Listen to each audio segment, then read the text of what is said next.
देखो वीडियो नहीं डाला। हाँ, अभी डाल दूंगा मैं। तो ये लास्ट क्लास में हम लोगों ने कंप्लीट कर लिया था। आगे हम लोग पढ़ते हैं। लेट अस पावर पहले स्टार्ट करते हैं, उसके बाद फिर हम लोग रेजोनेंस देखेंगे। पावर।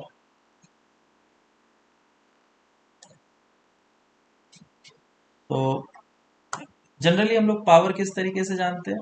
देखो, पावर जो होता है हमारा एसी के लिए अलग तरीके से डिफाइन होगा, और अगर हम लोग दूसरा चीज विच इज डीसी सप्लाई लेंगे तो उसके लिए पावर अलग तरीके से डिफाइन होगा। क्यों ऐसा? क्यों डेफिनेशन चेंज हो जाएगा? क्योंकि डीसी डायरेक्ट करंट में करंट का जो डायरेक्शन है वो रिवर्स नहीं होता है।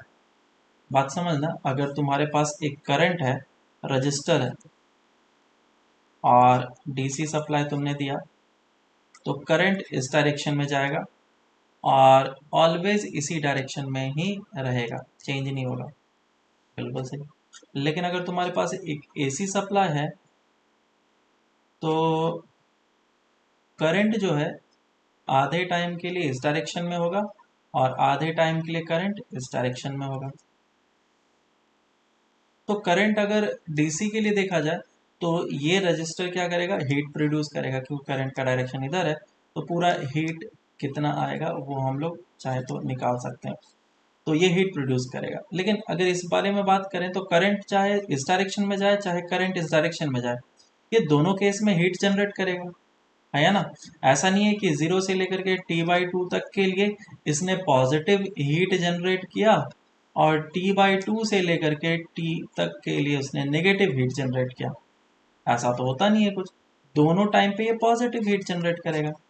तो हीट तो अभी भी आ रहा है। तो हम लोग क्यों ना है कि इसके लिए आधा और इसके लिए आधा करके निकाल लेते हैं। पॉसिबल नहीं हो पाएगा हमारे लिए। आई एवरेज हम लोगों ने निकाला था स्टार्टिंग में, अगर तुम याद करो तो वो कितना निकल करके आया था? जीरो निकल के आया था, जीरो से लेकर के टी टाइम पीरियड के लिए, है ना? लेकिन जब हम लोग हाँ। इंडक्टर लगा देते हैं यहाँ पे, तो तुम बोल सकते हो कि ठीक है दोनों साइड पॉजिटिव होगा। लेकिन जब इंडक्टर लगा देते हैं तो इंडक्टर के केस में इसका बिहेवियर बिल्कुल ही चेंज हो जाता है। डायरेक्ट करंट के लिए और एसी के लिए हमारा अलग ही बिहेवियर देखने के लिए मिलता है। रजिस्टर के लिए तो भी मैं बोल सकता हूँ हीट में वो जनरेट कर देगा, लेकिन दोनों के लिए अलग ही बिहेवियर देखने के लिए मिलता है। इसीलिए पावर जो है हम लोग एसी सप्लाई के लिए अलग तरीके से डिफाइन करते हैं।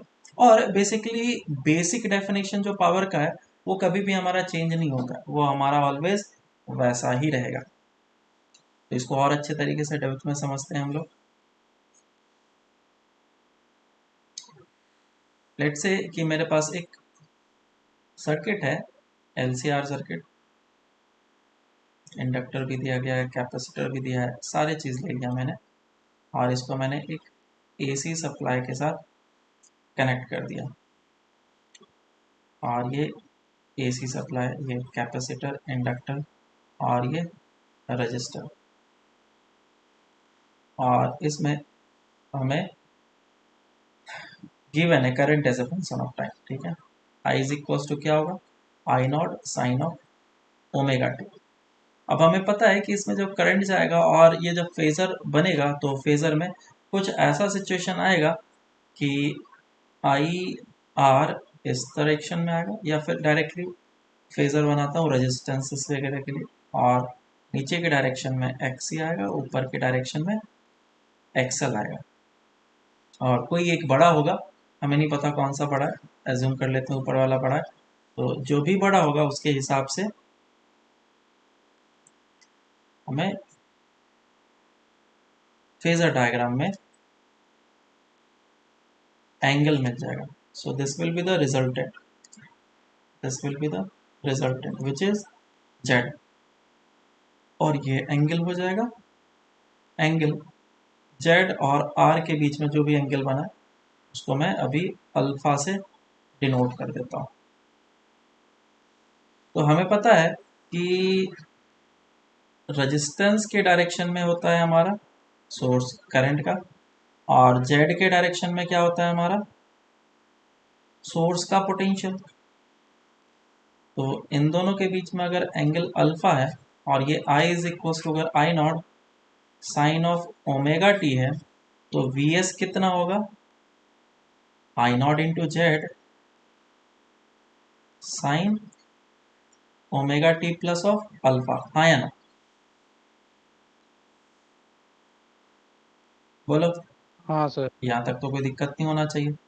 अब इस जगह से नहीं। स्टार्ट करते हैं हम लोग कि अल्फा को बोला जाता है फेज डिफरेंस। अल्फा क्या है? Phase difference between current and source potential, बराबर। पावर को डिफाइन करने का तरीका हमारा जो जनरल मेथड है वो क्या है? P is equals to V into I, है ना। इस तरीके से हम लोग पावर डिफाइन करते हैं। तो power is equals to V into I हो जाएगा, और वी का वैल्यू और आई का वैल्यू हम लोग पुट कर लेते हैं। सो वी का value is I naught into Z into sine omega T plus of alpha, और इंटू करंट, करंट कितना है? I naught sine omega t. So this is power. और ये पावर क्या है? ये इंस्टेंटेनियस पावर है। किसी भी पर्टिकुलर इंस्टेंट ऑफ टाइम पे अगर तुमसे कोई भी पावर पूछेगा तो हम लोग ये बताएंगे that instantaneous power is equals to I naught square into Z sine omega T into sine omega T plus alpha, where alpha is the phase difference between the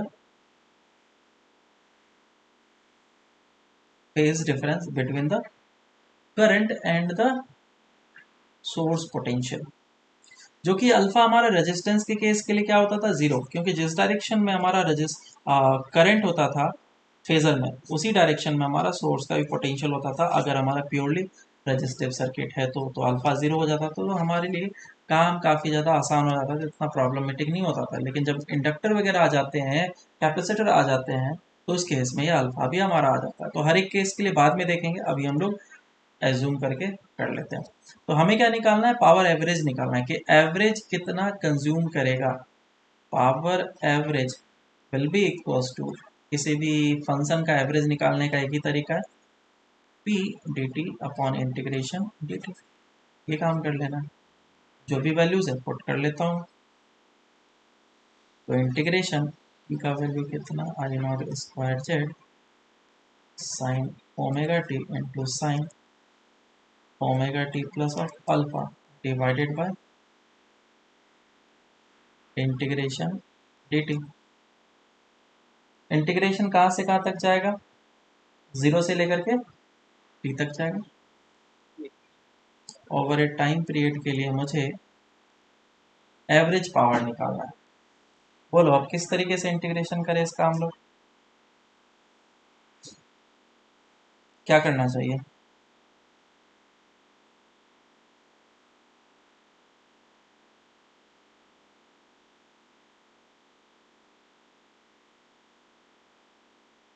तो ऊपर नीचे दो मल्टीप्लाई करके वो फिर ट्रिग्नोमेट्रिक रूल अपना है।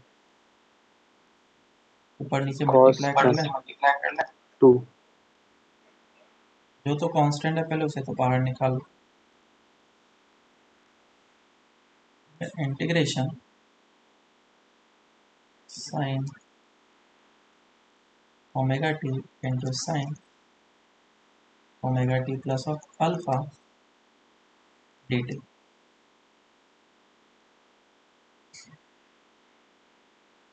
देखो sine of omega T plus alpha है, तो इसको हम लोग पहले लिख लेते हैं साइन ए प्लस बी के फॉर्म में, है ना।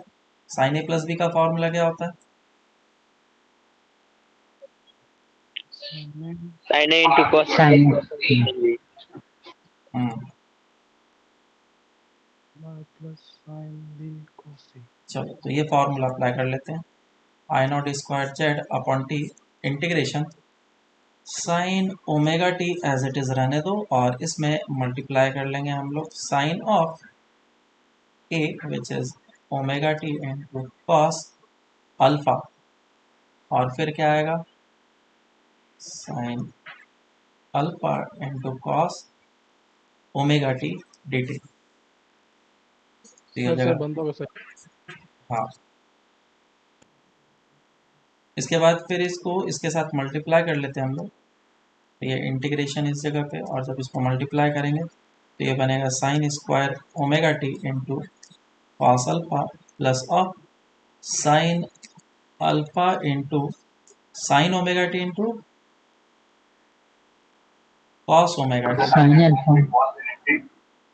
और डी टी। देखो अब इंटीग्रेशन काफ़ी आसान हो चुका है, देख करके पता लग रहा होगा कि अब इसका मैं इंटीग्रेशन कर सकता हूँ 0 से हाँ टी तक। और ये साइन स्क्वायर ओमेगा टी है, तो इसका इंटीग्रेशन करने के लिए हम लोग क्या करते हैं, sine square theta is equals to 1 minus minus cos square theta. Cos 2 theta divide by 2 हो जाएगा। हाँ डिवाइड बाय 2। हाँ ये पुट करना पड़ेगा, ये हो जाएगा कॉस अल्फा डिवाइडेड बाई 2 और अंदर आएगा 1 minus cos 2 theta 2 omega T. तो एक इसका इंटीग्रेशन करना है मुझे, और plus of sine alpha divided by 2, और ये क्या है, sine theta into cos theta which is 2 sine theta into cos theta. Sine 2 theta. Sine 2 theta होता है, जिसको मैं साइन 2 थीटा लिख सकता हूँ, हो गया साइन 2 ओमेगा टी बराबर। अब इन दोनों को इंटीग्रेट कर लेना है डी टी के रेस्पेक्ट में। और जब इंटीग्रेट करोगे तो इंटीग्रेट करने के बाद हमारा पी एवरेज का जो फॉर्मूला है या फिर जो वैल्यू है वो कुछ इस तरीके से निकल के आ जाता है, I naught square Z cos alpha divided by 2। ये पी एवरेज निकल करके आता है। अब इसको थोड़ा एक स्टैंडर्ड फॉर्म में हम लोग कन्वर्ट करेंगे, चेंज करेंगे, और फॉर्मूला थोड़ा अलग अलग तुम्हें देखने के लिए मिलेगा। इसको मैं कुछ ऐसा लिख सकता हूँ, आई नॉट बाई √2 का whole square Z into cos alpha which is I R M S का square Z into cos alpha. और भी इसमें मैं चेंजेस अभी करूँगा। फेजर डायग्राम अगर याद करो तो इस डायरेक्शन में था रेजिस्टेंस, इस डायरेक्शन में क्या था, जेड, जेड। और ये था हमारा अल्फा। तो ये इस तरीके से परपेंडिकुलर ड्रॉप किया है मैंने।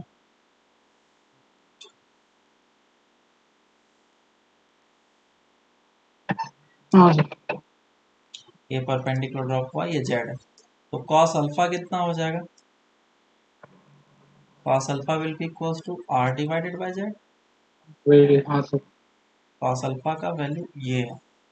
तो पी एवरेज का फॉर्मूला तुम ये भी यूज कर सकते हो, वो डिपेंड करता है क्वेश्चन में क्या गिवन है, या फिर पी एवरेज का फॉर्मूला हम लोग ये भी यूज कर सकते हैं, आई आर एम एस का square into Z into cos alpha का value R divide by Z, Z Z cancel out हो जाएगा। तो आई आर एम एस का square into R, so this will be the formula. Generally हम लोग power का formula क्या use करते हैं, आई स्क्वायर आर डीसी के लिए, और पावर क्या यूज करते हैं, वी स्क्वायर बाय आर, ये फॉर्मूला यूज करते हैं। तो इस वाले के लिए हमें आई आर एम एस का स्क्वायर इंटू आर लिखना पड़ेगा, और वी स्क्वायर बाय आर के तरीके से मैं चेंज अगर करूँगा तो ये कुछ ऐसा मुझे दिखेगा, क्योंकि मतलब पावर, तीनों फॉर्मूला यूज कर सकते हैं ना। एक मिनट एक मिनट, हाँ V R M S is equals to I R M S into Z, तो आई आर एम एस कितना होगा, V R M S divided by Z. अब इसके हाँ वैल्यू को सर। इसमें पुट कर लो, which is equals to V R M S square divided by Z square into R. तो ये कुछ ऐसा आएगा, वी आर एम एस का square divided by Z into R. तो ध्यान रखना, हम लोग वी स्क्वायर बाय आर को यूज नहीं कर सकते हैं, इसका मॉडिफाइड फॉर्म ऐसा यूज कर सकते हैं, याद रहेगा। या फिर बेस्ट है तुम ये वाला याद रखो, और बाकी फॉर्मूलेस तो तुम याद रखो ही, ये वाला और ये वाला, ताकि तुम कभी भी इसको रिप्लेस कर पाओ। क्लियर है क्या। तो टोटल कितने फॉर्मूले याद रखने हैं? 1 2 3 4 तीन ही दिख रहा है ना मुझे तो। बाकी तो तुम फॉर्मूलेज निकाल ही हाँ सकते हो एक हाँ दूसरे हाँ को हाँ रिप्लेस फॉर्मूला करके, है ना। हाँ सर।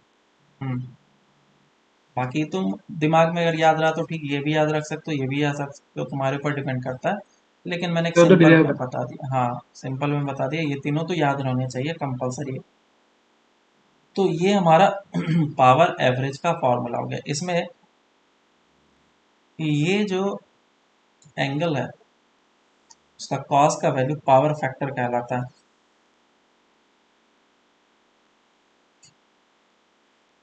पावर फैक्टर, ये रेजिस्टेंस और ये इम्पिडेंस जो जेड है, इसके बीच का जो एंगल है, बहुत सारी जगह पे फाई को यूज़ करते हैं, मैं अल्फ़ा यूज़ कर रहा हूँ। पावर फैक्टर का मतलब बस एक ही है, power factor is what, cos alpha, this is power factor R by Z. और इसी पे डिपेंड करेगा कि पावर होगा क्या। तो अगर मैं सिर्फ और सिर्फ प्योरली रेजिस्टिव सर्किट देखूं,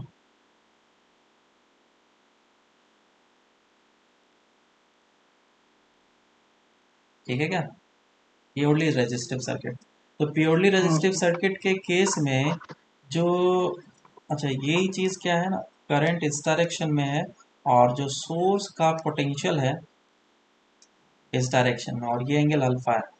तो चाहो तो तुम इसको बनाओ या तो तुम इसको बनाओ, दोनों में से कोई एक बना करके एंगल को चेक कर सकते हो।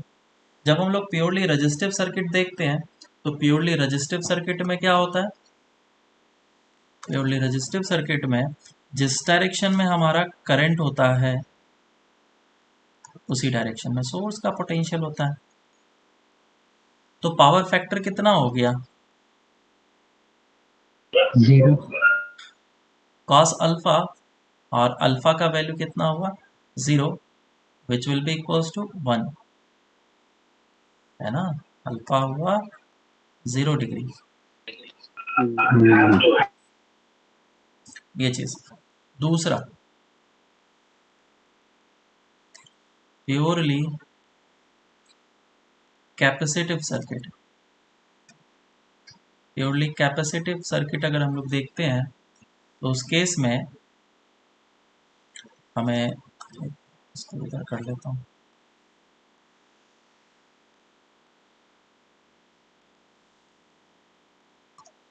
तो प्योरली कैपेसिटिव सर्किट में जो करंट होता है वो इधर होगा, तो जो सोर्स पोटेंशियल होगा वो नीचे होता है, बराबर। तो हाँ कितने से सर। लैग कर रहा है, विच इज 90 डिग्री, दोनों के बीच में एंगल कितना हाँ है, अल्फा 90। 90 डिग्री। 90 तो कॉस अल्फा कितना हो जाएगा, 0। 0। कॉस अल्फा 0 हो गया, इसका मतलब पावर क्या हो गया, 0, 0 है ना। तो हाँ सर। पावर 0 होने से क्या मतलब निकल के आ रहा है, बताओ तुम, क्या हम समझ सकते हैं। करंट 0 करंट 0 हो गया,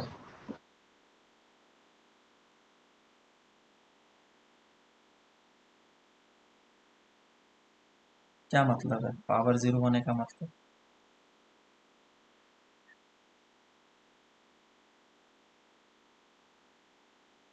देखो पावर 0 का होने का मतलब ये हो गया कि जो कैपेसिटर है वो कोई भी एनर्जी को कंज्यूम नहीं कर रहा है।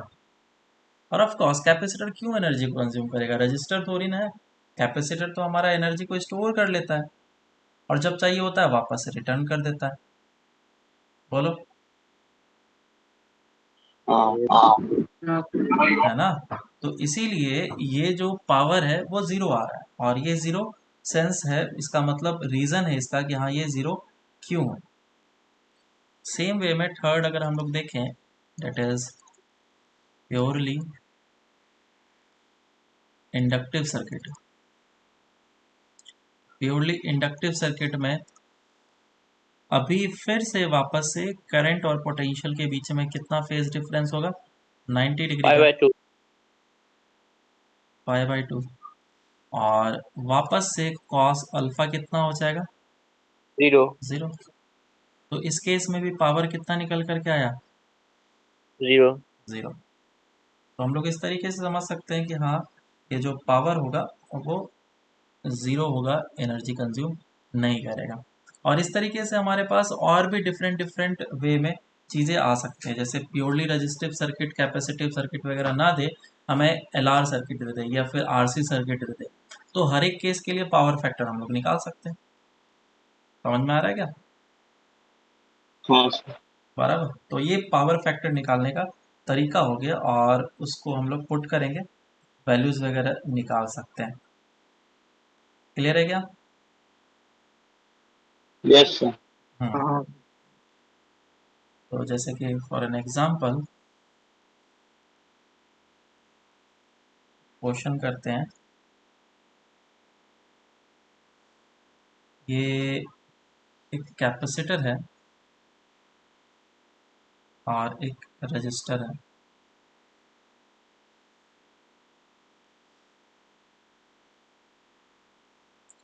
और इसे एक एसी सोर्स के साथ कनेक्ट कर दिया गया,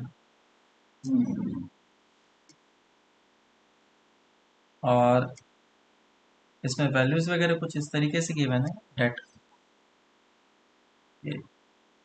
200 वोल्ट दिया गया है और ये दे रखा है तुम्हें 50 हर्ट्ज का सप्लाई, एक्स सी का वैल्यू गिवन है which is 100 ohm and resistance is also 100 ohm। तो पूछा गया फाइंड पहला मैक्सिमम करंट, दूसरा मैक्सिमम वोल्टेज अक्रॉस सी,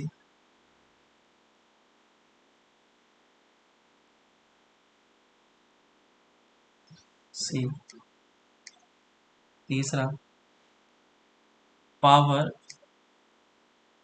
चौथा पावर ऑफ द रेजिस्टेंस, पांचवा power of the capacitor. Solve करो इसको।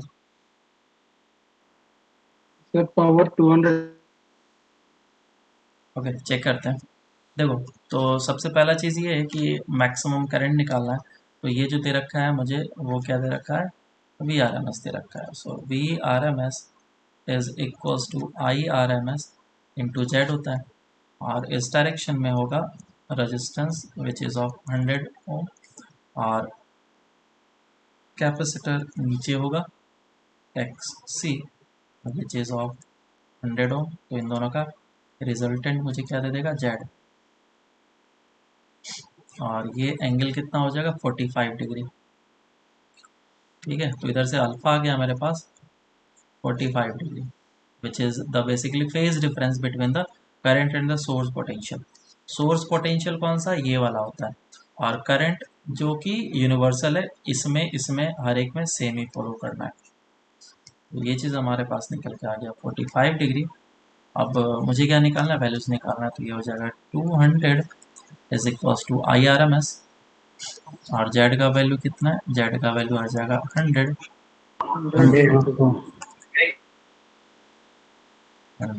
Root I R M S आ गया √2। आई आर एम एस √2 आया, तो आई का वैल्यू कितना आ जाएगा, peak current which is 2 ampere. बिल्कुल, हाँ सर। ये अगर हमारे पास 2 एम्पियर आ गया तो अब हम हर एक चीज़ निकाल सकते हैं। Maximum potential difference across C, capacitor के क्रॉस मैक्सिमम पोटेंशियल डिफरेंस कितना होगा, max which will be equals to I naught into X C, एक्सपी 2 इंटू 100 है ना, ये हो जाएगा 200 वोल्ट। अब पहले तो एक जनरल पावर निकालने के लिए बोला है, ठीक है। जनरल पावर, पावर मतलब क्या होता है, आई आर एम एस का स्क्वायर इंटू आर, या फिर ये हाँ। फॉर्मूला होता है, इसे याद रखना है। अगर मैं दूसरा वैल्यू इसमें पुट कर लूँगा तो ये हो जाएगा I R M S into V R M S into cos alpha. ठीक है, ये फॉर्मूला भी याद रख सकते हैं, ये भी अच्छा फॉर्मूला है। पावर इज इक्वल्स टू क्या होता है जनरली, v इंटू आई, लेकिन इसमें एक कॉस अल्फा मल्टीप्लाई हो जाता है, इसी कारण इसको हम लोग पावर फैक्टर 45 बोलते हैं। डिग्री बिल्कुल, तो वैल्यूज को पुट कर लो इधर। तो वी आर एम एस था 200, 200 आई root आर एम 2 एस था √2 into cos alpha 1 by root 2 1/√, कितना आ जाएगा ये, root 2 होता है root 2 200 cancel 200 200 वाट। watt ये हो गया। फोर्थ, पावर रजिस्टर के क्रॉस मांगा था, एवरेज पावर है ना, तो हाँ ये भी हमें एवरेज पावर ही मांगा है, ध्यान देना। हाँ वही इंस्टेंटेनियस पावर बोलेगा तो फिर हमारा आंसर अलग होगा, इंस्टेंटेनियस वैल्यू निकालना होगा। तो ये एवरेज पावर है, रजिस्टर के क्रॉस एवरेज पावर कितना हो जाता है, क्या पुट करते हैं, आई आर एम एस का स्क्वायर इंटू आर। IRM उसका square into R ये हाँ, तो आई आर एम एस का स्क्वायर अगर करेंगे इंटू आर तो करेंगे 2 तो ये square फिर 2 से into कितना, 100 200 वाट आ जाएगा। 200 हाँ और लास्ट जो अगर मैं पावर एवरेज कैपेसिटर के लिए 0 निकालूंगा, होगा ये ज़ीरो हो जाएगा है ना, इसमें हाँ तो सोचने की बात ही नहीं। ये हम लोगों ने निकालना सीख लिया। तो इस तरह के और भी डिफरेंट डिफरेंट तरह के क्वेश्चंस वगैरह तुम्हें दिया जा सकते हैं, और पावर इस तरीके से हम लोग निकाल सकते हैं। Next is resonance.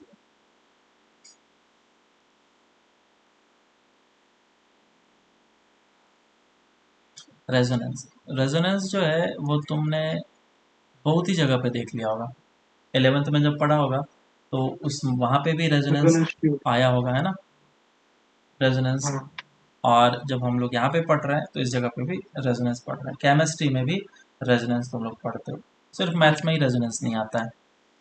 तो इस रेजोनेंस का मतलब क्या है, क्या समझ में आता है रेजोनेंस, अगर कहीं पे भी आता है रेजोनेंस तो इसका मतलब क्या होता है, डेफिनेशन क्या होता है, सिंपल वे अगर समझे तो। तो उसका एम्पलीट्यूड हाँ, फ्रीक्वेंसी इक्वल इक्वल होता है सर। अगर इनपुट और आउटपुट की फ्रीक्वेंसी मैच कर जाए तो उसे हम लोग रेजोनेंस बोलते हैं, समझ में आ यस रहा है क्या। सर। या फिर सोर्स जो है, बेसिकली दो चीज होता है, एक जो ले रहा होता है और एक जो दे रहा होता है, एक जो इनपुट होता है और एक जो सप्लाई कर रहा होता है, इनपुट सप्लाई कर रहा होता है और आउटपुट जो रिसीव कर रहा होता है। तो अगर इनपुट और आउटपुट के बीच में वो फ्रीक्वेंसी मैच कर जाए, बराबर, तो हम लोग क्या बोलते हैं, रेजोनेंस हो गया। तो इसमें दो पॉइंट है, मैं मेन बताऊंगा कि when input and output frequency matches, और दूसरा जब इनपुट और आउटपुट फ्रीक्वेंसी मैच करता है तो रेजोनेंस हो जाता है, और रेजोनेंस के टाइम पे हम लोग बोल सकते हैं कि जो चीज़ का रेजोनेंस हो रहा है वो चीज़ मैक्सिमम होगा, that means amplitude will be maximum. और ये एम्पलीट्यूड जो है वो किसी का भी हो सकता है, एम्पलीट्यूड अगर एसएचएम कर रहा होगा तो एसएचएम का एम्पलीट्यूड होगा, अगर फ्रीक्वेंसी मतलब कि साउंड वेव होगा तो उसका एम्पलीट्यूड लेना पड़ेगा। इस जगह पे अगर तुम्हारा जिसका भी रेजोनेंस कराया उसका एम्पलीट्यूड सबसे मैक्सिमम होगा, तो बेसिकली मैक्सिमा मिलेगा मुझे, किसी भी चीज़ का मैक्सिमम मिलेगा, तो वो मुझे रेजोनेंस कहलाएगा। तो अगर मैं एक एलसीआर सर्किट लूँ, ये एक एलसीआर सर्किट मैंने लिया, इसमें एक रेजिस्टेंस लगा हुआ है और एक इंडक्टर है और एक कैपेसिटर है, और इसको मैंने कनेक्ट कर दिया कुछ इस तरीके से, ये ऐसा, ये रेजिस्टेंस आर और ये एल और ये सी। तो अगर मैं इसका ड्रॉ करूं फेजर डायग्राम, तो फेजर डायग्राम हमारा कुछ इस तरीके से निकल के आता है, रेजिस्टेंस इस तरफ नीचे के डायरेक्शन में एक्सी और ऊपर के डायरेक्शन में एक्सएल, और इसी को हम लोग इस तरीके से ड्रॉ कर सकते हैं, रेजिस्टेंस इस तरफ और ऊपर की डायरेक्शन में एक्सएल माइनस ऑफ एक्सी, और इसका रिजल्टेंट जो होता है वो मुझे इम्पिडेंस ऑफ द सर्किट देता है, that is Z. Impedance of the circuit मुझे जेड निकल करके आ गया। जेड का फॉर्मूला क्या होता है? जेड का अगर फॉर्मूला देखें, R square plus under root R square plus हाँ, root under of R square plus XL minus of XC का होल स्क्वायर, स्क्वायर। ये हमारा जेड का फॉर्मूला होता है। हम लोग हमेशा क्या हाँ सर। चाहते हैं कि जेड हमारा सबसे मिनिमम हो। क्यों? अगर जेड मिनिमम होगा तो एनर्जी का लॉस सबसे कम होगा। बेसिक सी बात है ना, सिंपल सा चीज़ है कि सर्किट में जेड हमारा कम होना चाहिए। तो अगर हमारा जेड सबसे कम होना चाहिए, if Z should be minimum, implies ये तभी मिनिमम हो सकता है, रेजिस्टेंस नेगेटिव नहीं हो सकता है, ये टर्म और ये टर्म दोनों में से कोई भी नेगेटिव नहीं हो सकता है, दोनों को एट द एंड ऐड ही होना है। तो ये तो कुछ नहीं कर सकते हो तुम, इसमें ज़रूर कुछ कर सकते हो क्योंकि बीच में सब्ट्रैक्शन है, और इसको सबसे मिनिमम तभी किया जा सकता है जब एक्सएल और एक्सी का वैल्यू क्या हो जाए, सेम। बोलो, हाँ सर। है ना? तो पावर का जो फॉर्मूला होता है वो हमारा होता है वी आर एम एस का square into R divided by Z. तो अगर तुम्हें पावर को मैक्सिमाइज करना है तो मुझे जेड को क्या करना पड़ेगा, मिनिमम करना पड़ेगा। और अगर जेड मुझे मिनिमम चाहिए तो उसके लिए एक्सएल और एक्सी का वैल्यू क्या होना चाहिए, सेम होना चाहिए। जब मैं एक्सएल और एक्सी का वैल्यू सेम कर लूँगा तो देखो मुझे क्या मिलेगा। एक्सएल का क्या होता है फॉर्मूला, ओमेगा एल। एक्सी का वैल्यू क्या होता है, 1 by omega C. So omega L is equals to 1 by omega C, और ये दोनों अगर इक्वल हो गया तो omega is equals to 1 by root under of L C आ जाता है। ये ओमेगा कहीं पे देखा हुआ ऐसा लग रहा होगा या नहीं लग रहा है? ऐसी सर्किट है। हाँ, एलसी ऑसिलेशन जो हम लोगों ने कराया था उसमें यही तो ओमेगा था।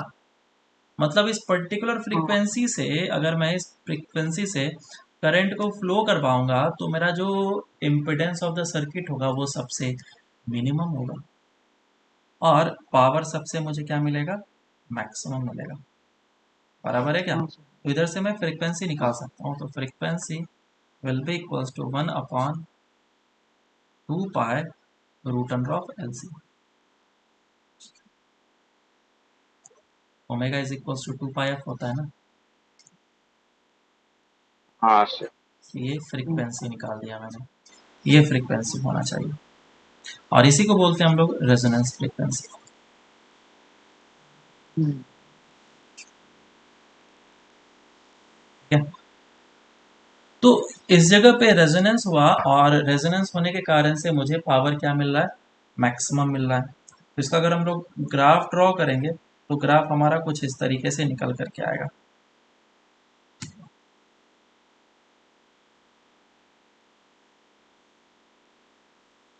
मान लो मैंने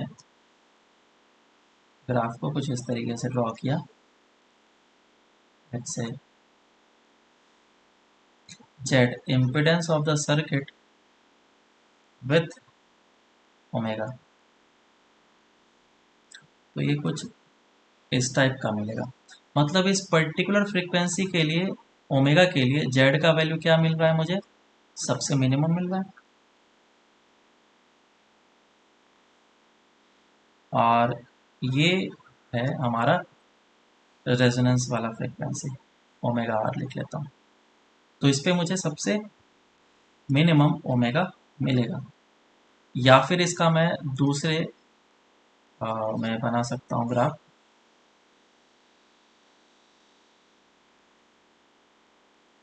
इट इज, अब इसमें क्या है तुम्हारा, अगर करंट के बारे में बात करें तो जो करंट होगा वो ओमेगा के साथ कुछ इस तरीके से वेरी करेगा। बोलो समझ में आएगा? कि जैसे जैसे हमारा जेड वेरी करेगा, और जेड क्यों वेरी करेगा, ओमेगा वेरी हो रहा है इसलिए, तो उस तरीके से हमारा ये करंट यहाँ पे जो होगा वो मैक्सिमम मिलेगा। और इस तरीके से इम्पिडेंस ऑफ द सर्किट तुम वेरी करा सकते हो। देखो सिंपल है ना, इम्पिडेंस ऑफ द सर्किट किस तरीके से वेरी कर सकता है, Z is equals to root under of होता है R square plus XL which is omega L minus of 1 by omega C का whole square, 1 by omega C का होल स्क्वायर। तुमने जैसे ही सर्किट में एक रजिस्टर ले लिया, एक कैपेसिटर ले लिया, और तुमने एक इंडक्टर ले लिया, तो इस तरीके से तुमने वैल्यू को फिक्स कर लिया, और वैल्यू फिक्स कर लिया है तो ओमेगा को ही तुम चेंज कर सकते हो। ये रेजिस्टेंस है, ये एल है और ये सी है। जिस तरीके से तुम ओमेगा के वैल्यूज को चेंज करोगे उस तरीके से ये पूरा का पूरा वैल्यू चेंज हो सकता है। बात समझ में आ रही है क्या? या फिर तुम अगर सिर्फ सी के वैल्यू को चेंज करो तो भी तुम्हारा ये जेड का वैल्यू चेंज हो सकता है। ये सी है और ये एल है, तो भी चेंज हो सकता है। तो इस वैल्यू को हम लोग चेंज करेंगे तो हमारा जेड चेंज हो सकता है। जो रेडियो है, पुराने ज़माने में तुम लोगों ने रेडियो देखा होगा, रेडियो देखा है क्या? ट्यूनिंग होता था उसमें पहले। हाँ हाँ सर। हाँ, 90s के रेडियो जो होते थे उसमें इस तरीके से फ्रिक्वेंसी लिखा होता था। अभी तो हमारे पास एफएम रेडियो है ना, डायरेक्टली ऑटोमेटिक है, क्लिक कर दो नेक्स्ट, रेडियो खुद ही कैच कर लेता है। इस जगह पे इस तरीके से रीडिंग था, और इस जगह पे 2 सर्कल्स दिए जाते थे, एक को रोटेट करा करके तुम पॉइंटर को, जो भी फ्रीक्वेंसी है उसको चेंज कर सकते हो, इधर या इधर लेकर के जा सकते हो, और एक से वॉल्यूम वगैरह बढ़ा सकते हो, है ना? हाँ सर। तो ये फ्रीक्वेंसी कैसे चेंज होता था, हम लोग पीछे बैटरी लगा देते थे, उसके बाद फिर इसको इस तरीके से घुमाते थे तो ये आगे पीछे जाता था। तो यहाँ पे जो फ्रीक्वेंसी है ये बेसिकली रेजोनेंस फ्रीक्वेंसी है, ये रेजोनेंस फ्रीक्वेंसी है। और रेजोनेंस फ्रीक्वेंसी मैंने क्या बताया कि उस फ्रीक्वेंसी पे जो सोर्स है और जो मतलब कि इनपुट और जो आउटपुट है उसकी फ्रीक्वेंसी मैच कर जाती है तो उस समय मैक्सिमम मिलता है, एनर्जी का ट्रांसफर सबसे मैक्सिमम होता है। अब तुम सोचो, अगर एनवायरनमेंट की बात करूँ मैं, ये मतलब क्या बोलते हैं ये सिलेबस के बाहर का ज्ञान है, एक सिलेबस में नहीं है। अगर हम लोग इन्वायरमेंट में बात करें तो इस इन्वायरमेंट में बहुत सारे फ्रिक्वेंसीज अवेलेबल है, रेडियो वेव होंगे, हमारे माइक्रोवेव होंगे, अल्ट्रावायलेट, बहुत सारे, है ना? ढेर सारे फ्रिक्वेंसी, ढेर सारे।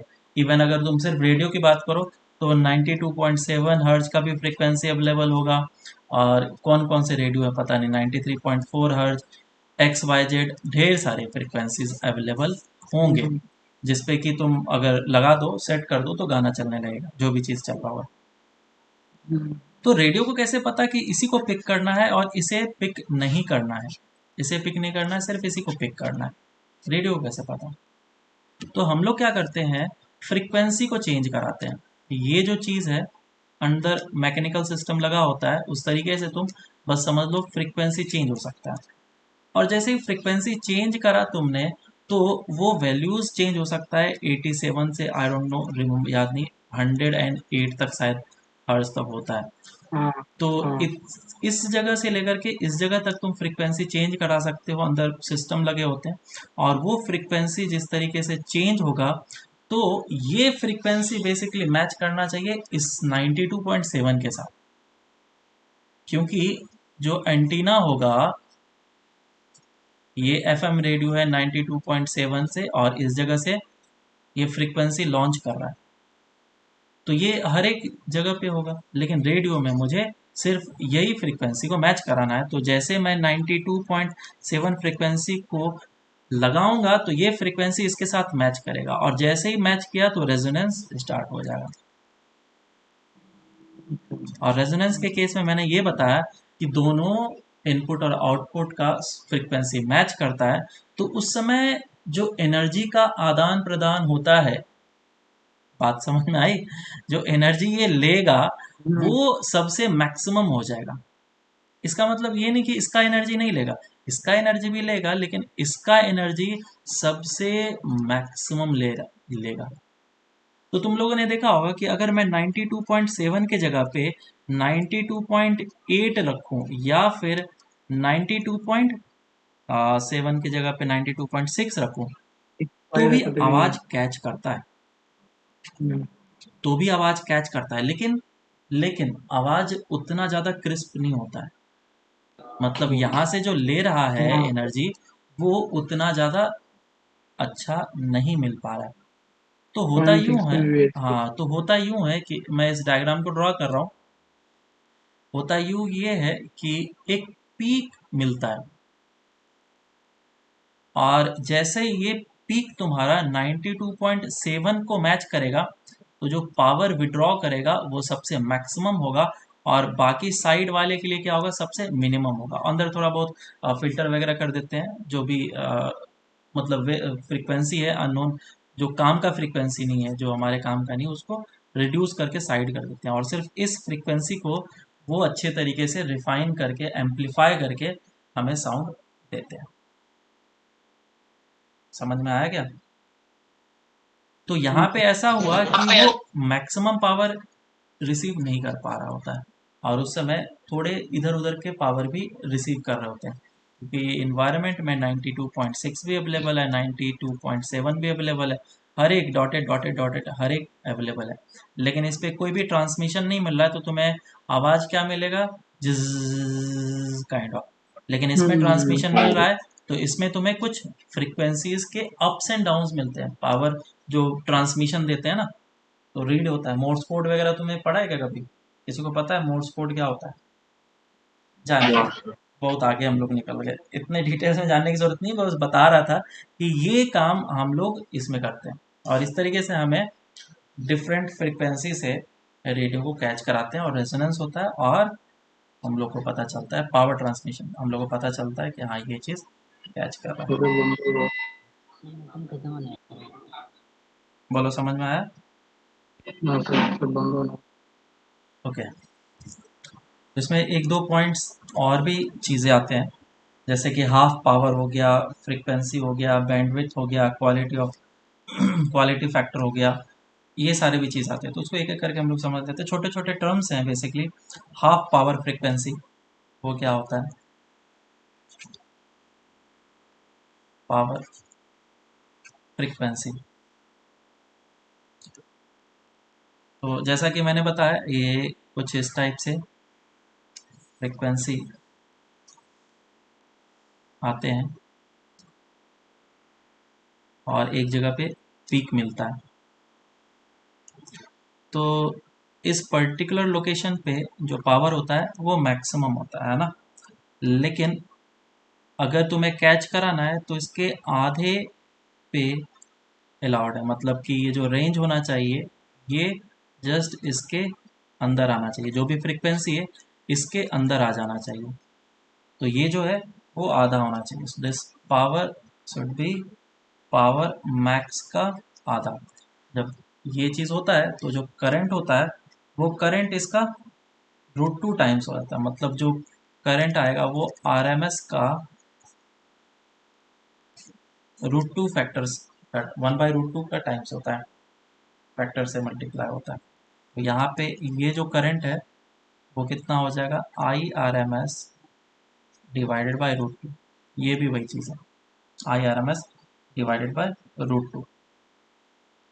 तो हम लोग क्या बोल सकते हैं कि the frequency eight which the power in the circuit is half of the maximum power. Circuit जो हमारे पास बना है ना, LCR सर्किट है, तो उसमें जो पावर होना चाहिए वो half of the maximum power होना चाहिए। उसे हम लोग क्या बोलेंगे, हाफ पावर फ्रीक्वेंसी बोलेंगे। तो जो फ्रीक्वेंसी हाफ पावर के लिए मिलेगा वो तो हमने हाफ पावर के लिए करंट निकाला। जो फ्रीक्वेंसी मिलेगा वो कितना मिलेगा, दो फ्रीक्वेंसीज अवेलेबल होंगे हमारे लिए, क्योंकि हाफ पावर दो लोकेशन पे मिल रहा है, एक इस लोकेशन पे और एक इस लोकेशन पे, और इन दोनों लोकेशन पे जो फ्रिक्वेंसीज होंगे वो कुछ ऐसा होगा, F1 एंड F2 होगा, ये दो फ्रिक्वेंसीज होंगे। तो ये जो लोकेशन है, इस लोकेशन पे क्या है, आई मैक्स बाय रूट 2,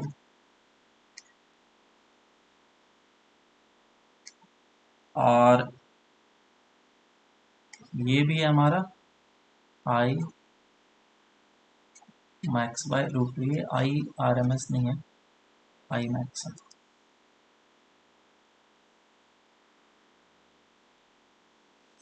ठीक है, तो ये जो फ्रीक्वेंसी का डिफरेंस है उसे हम लोग बोलते हैं बैंडविड्थ, क्या बोलते हैं, bandwidth.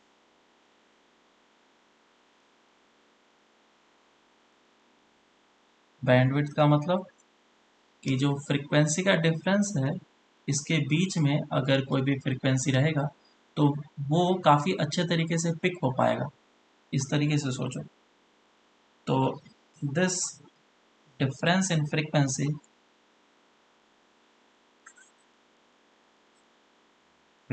Of half power frequency is called bandwidth।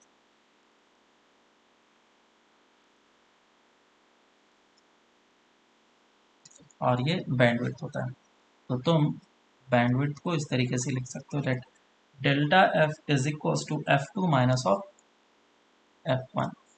और क्योंकि हमें वैल्यूज वगैरह पता है, आई हमारा इतना होगा, तो F1 और F2 का वैल्यू जब हम लोग पुट करते हैं इस जगह पर, डेल्टा एफ जो है वो हमारा कुछ ऐसा निकल के आता है, 1/2πr/L।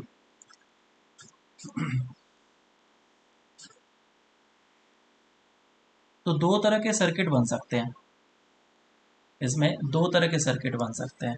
एक तो सर्किट हमारा बन सकता है कि जो हमारा तीन चीज होते हैं, एक रजिस्टर होता है, एक इंडक्टर होता है और एक कैपेसिटर होता है। अगर वो सर्किट कैपेसिटिव हुआ तो वो लोअर हाफ पावर फ्रीक्वेंसी कहलाएगा। तो this is lower half power frequency, जिसको हम लोग F1 से जानते हैं। और इस वाले केस में क्या हो जाएगा, at this frequency the circuit is capacitive.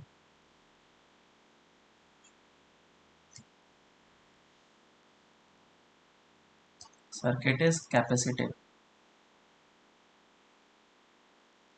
समझ में आ रहा है ना। कैपेसिटिव सर्किट होने का मतलब क्या हो गया कि हमारा जो बन रहा था, जिसमें LCR हम लोग डाल रहे थे और फेजर डायग्राम बना रहे थे, वो सर्किट हमारा कैपेसिटिव हो गया।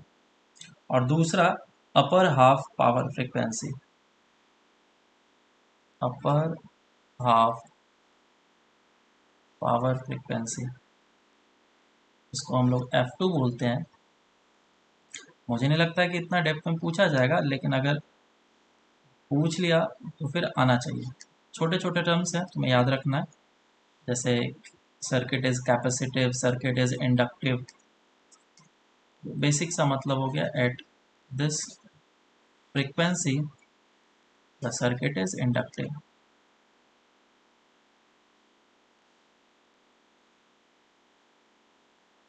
Circuit is inductive. एक और आता है हमारा क्वालिटी फैक्टर।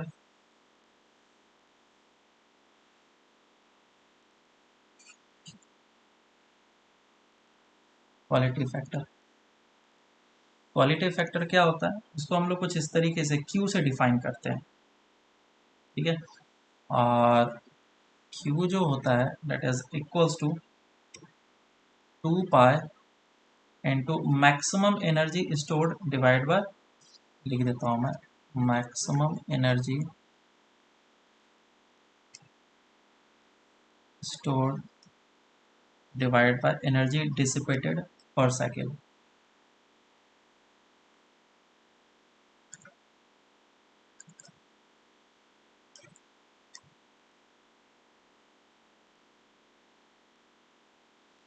विच इज, अगर मैं इसका डायरेक्ट वैल्यू पुट करता हूँ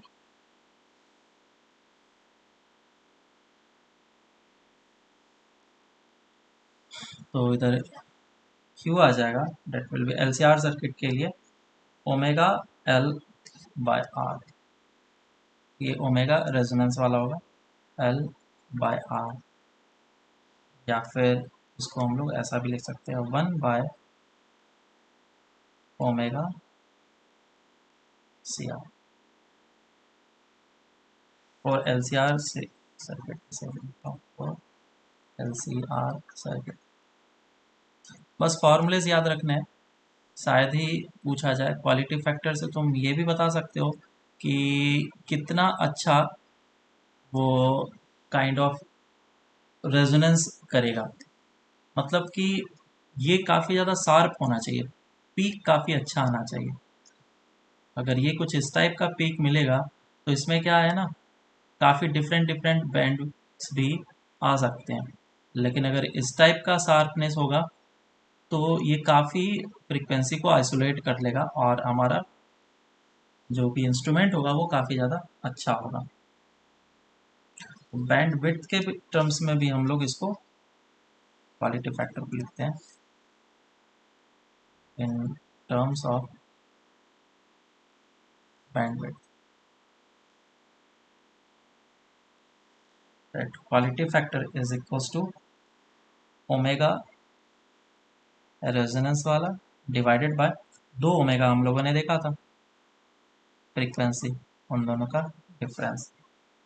इसको अगर वैल्यूज को पुट करेंगे तो ये फाइनली आ जाएगा F R divided by delta F. इसका मतलब क्या हो गया, क्वालिटी फैक्टर अगर ज़्यादा है, if quality factor is more implies delta F is very very small, Yes. और डेल्टा एफ स्मॉल होगा तभी जब ये शार्पनेस काफ़ी अच्छा होगा, है ना, ये वाला, ये डेल्टा है, और ये है हमारा रेजोनेंस फ्रीक्वेंसी वाला।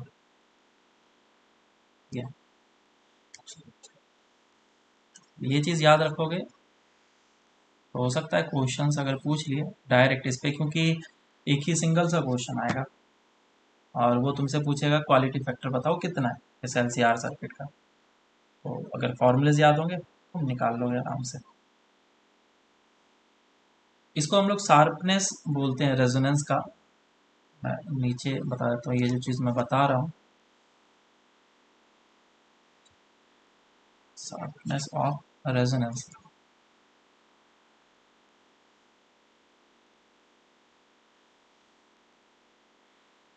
जैसा कि अभी हम लोग देख रहे हैं, करंट और फ्रीक्वेंसी के साथ जो वेरिएशंस हैं तुम्हें अलग अलग तरीके के मिल सकते हैं। ऐसा भी हो सकता है, ऐसा भी हो सकता है,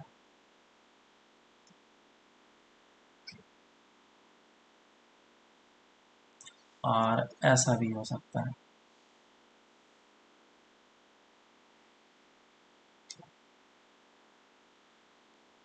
काफ़ी ज़्यादा पीक मिलेगा इसमें, ये ऊपर जा रहा होगा, और इस जगह पे मिलना है तुम्हें रेजोनेंस फ्रीक्वेंसी, ये रेजोनेंस फ्रीक्वेंसी।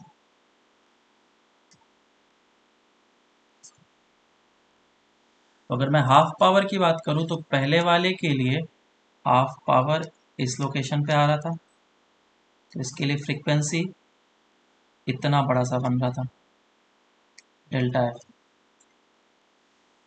दूसरे के लिए बात करूं, इसका हाफ पावर इस लोकेशन पे आएगा और इसके लिए डेल्टा एफ का वैल्यू जो होगा वो और ज़्यादा छोटा होगा। और अगर मैं दूसरे के लिए बात करूं, इसके लिए इसका हाफ पावर और ऊपर आएगा और इसका क्वालिटी फैक्टर जो है वो और ज़्यादा होगा, ये डेल्टा काफ़ी ज़्यादा कम होगा। सो this is first, second and third. मैं बोल सकता हूँ दैट डेल्टा एफ ऑफ